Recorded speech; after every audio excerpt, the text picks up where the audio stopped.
آخر مصاحبت میں مجھے داخل کیا۔ میرے بے صلاح کوئی کام نہ کرتا، نہایت بے فکری سے زندگی گزرنے لگی۔ میرا خدا ہی جانتا ہے، اکثر اندیشہ ان دو بھائیوں کا دل میں آیا کہ وہ کہاں ہوں گے اور کس طرح ہوں گے۔ بات مدت 2 برس کے ایک قافلہ سوداگروں کا ملک زیر پات سے اس بندر میں آیا۔ سب قصد عجم کا رکھتے تھے۔ انہوں نے یہ چاہا کہ دریا کی راہ سے اپنے ملک کو جائیں۔ وہاں کا یہ قاعدہ تھا کہ جو کارواں آتا اس کا سردار سوغات و تحفہ ہر ایک ملک کا میرے پاس لاتا اور نظر گزارتا۔ دوسرے روز میں اس کے مکان پر جاتا، وہ یکا بطریق موصول اس کے مال سے لیتا اور پروانگی کوچ کی دیتا۔ اسی طرح وہ سوداگر زیر پات کے بھی میری ملاقات کو آئے اور بے بہا پیشکش لائے۔ دوسرے دن میں ان کے خیمے گیا، دیکھا تو 2 آدمی پھٹے پرانے کپڑے پہنے، کٹھڑی بگچے سر پر اٹھا میرے روح پر الاتے ہیں۔ بعد ملاحظہ کرنے کے پھر اٹھا لے جاتے ہیں اور بڑی محنت سے خدمت کر رہے ہیں۔ میں نے خوب سمجھا کر جو دیکھا تو یہی میرے دونوں بھائی ہیں۔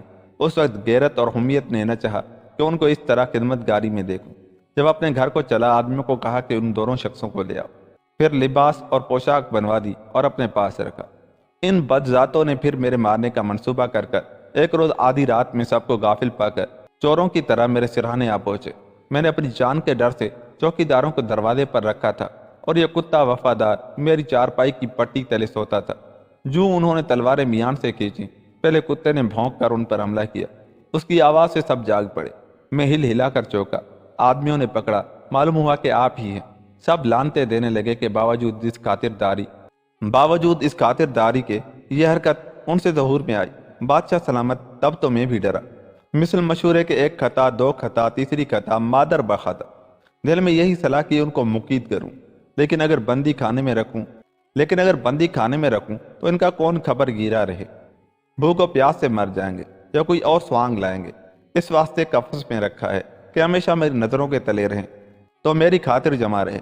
وہ بعد آنکھوں سے اوجھل ہو کر کچھ اور مکر کریں، اور اس کتے کی عزت اور حرمت اس کی نمک حلالی اور وفاداری کے سبب ہے۔ سبحان اللہ، آدمی بے وفا بدتر حیوان وفا سے ہے۔ میری یہ سر گزشت تھی جو حضور میں عرض کی۔ اب خواہ قتل فرمائیے یا جان بخشی کیجیے، حکم بادشاہ کا ہے۔ میں نے سن کر اس جوان با ایمان پر آفرین کی اور کہا، تیری مروت میں کچھ خلل نہیں اور اس کی بے حیائی اور حرام زدگی میں ہرگز قصور نہیں۔ سچ ہے، کتے کی دم کو 12 برس گاڑو تو بھی ٹیڑھی رہے۔ اس کے بعد میں نے حقیقت ان 12 لالوں کی کہ اس کتے کے پٹے میں تھے پوچھے۔ خواجہ بولا کہ بادشاہ کی 100 سال کی عمر ہو۔ اسی بندر میں جہاں میں حاکم تھا، بعد 3-4 سال کے ایک روز بالا خانے پر محل کے کہ بلند تھا، واسطے سور اور تماشے دریا و صحرا کے میں بیٹھا تھا اور ہر طرف دیکھتا تھا۔ ناگہاں ایک طرف جنگل میں کہ وہاں شاہراہ تھی، 2 آدمی کی تصویر سی نظر آئی کہ چلے جاتے ہیں۔ دوربین لے کر دیکھا تو عجیب حیت کے انسان دکھائی دیے۔ چوبداروں کو ان کے بلانے کے واسطے دوڑایا۔ جب وہ آئے تو معلوم ہوا کہ ایک عورت اور ایک مرد ہے۔ رنڈی کو محل سرا میں مرگا کے پاس بھیج دیا، یعنی عورت کو، اور مرد کو روبرو بلایا۔ دیکھا تو ایک جوان برس 20-22 کا، داڑھی مونچھ آغاز ہے، لیکن دھوپ کی گرمی سے اس کے چہرے کا رنگ کالے توے کا سا ہو رہا ہے اور سر کے بال اور ہاتھوں کے ناخن بڑھ کر بن ماس کی صورت بن رہا ہے۔ اور ایک لڑکا برس 3-4 کا، ایک کاندھے پر اور آستین کرتے کی بھری ہوئی ہیکل کی طرح، گلے میں ڈالی عجیب صورت اور عجیب یا وضح کی دیکھی۔ میں نے نہایت حیران ہو کر پوچھا، اے عزیز کون ہے اور کس ملک کا باشندہ ہے اور یہ کیا تیری حالت ہے؟ وہ جوان بے اختیار رونے لگا اور ہمیانی کھول کر میرے آگے زمین پر رکھ کر بولا، الجو الجو، واسطے خدا کے کھانے کو دو۔ مدت سے گھاس اور مناس پتیاں کھاتا چلا آتا ہوں، ایک ذرا قوت مجھ میں باقی نہ رہی۔ جو ہی نان و کباب اور شراب میں نے منگوا دی، وہ کھانے لگا۔ اتنے میں خواجہ سرا محل سے کئی تھیلیاں اس کی بیوی کے پاس سے لے آیا۔ میں نے اس سب کو کھلوایا، ہر ایک قسم کے جواہر دیکھے کہ ایک ایک دانہ ان کا خراج سلطنت کا ہے، ایک سے ایک انمول ڈول میں اور تول میں اور آبداری میں، اور ان کی چھوٹ پڑنے سے سارا مکان بوکل منہ ہو گیا، یعنی کہ روشن ہو گیا۔ جب اس نے ٹکڑا کھایا اور ایک جام دارو کا پیا اور دم لیا، حواس بجا ہوئے، تب میں نے پوچھا، یہ پتھر تجھے کہاں ہاتھ لگے؟ جواب دیا کہ میرا وطن ولایت آدر پائی جان ہے۔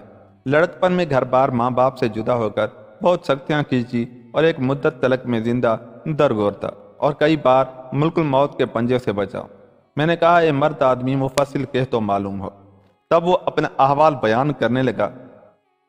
اگر آپ اس کا احوال سننا چاہتے ہیں، اس کی کہانی سننا چاہتے ہیں، اور میرے چینل کو سبسکرائب کریں۔ اس کی کہانی میں اگلی آنے والی ویڈیو میں سناؤں گا۔ ملتا ہوں اگلی آنے والی ویڈیو کے ساتھ، تب تک اپنا بہت سا خیال رکھیے گا۔ مجھے دیجیے اجازت، اللہ نگہبان۔